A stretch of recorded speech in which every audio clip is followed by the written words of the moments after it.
Georgia, like Ukraine, suffers from Russian aggression and the influence of pro-Russian politicians trying to pull it under the Kremlin's influence.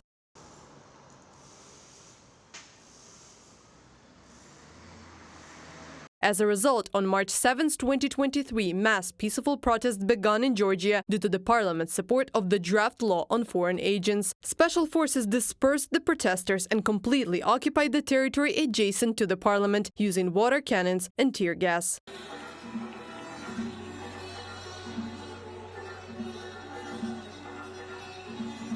In March last year, the Georgian parliament rejected the law on foreign agents, but in April this year, it broke its word and began considering the bill in the second reading. As a result, on April 28, almost 20,000 people took part in the Walk for Europe protest against the adoption of the bill.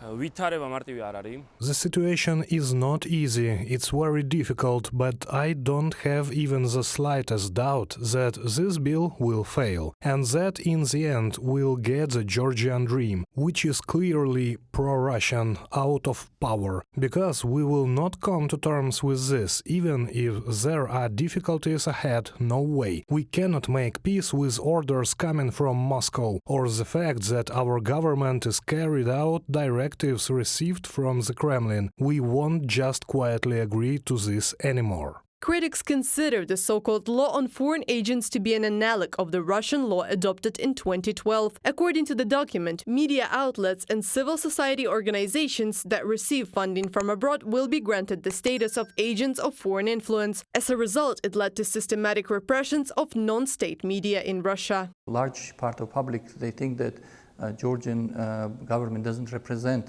anymore the Georgian national interest, and it's basically represents the interest of oligarch who has some close links with Moscow. So basically, that's also prompts some people to think that there's some sort of hidden kind of synergy between the ruling party and its leader and Moscow. If the bill is passed, President of Georgia Salome Zarubishvili may veto it, as she said in an interview with BBC, but the parliamentary majority is likely to override it. Reported by Anastasia Tarnavska, Diana Ovchar, UATV News.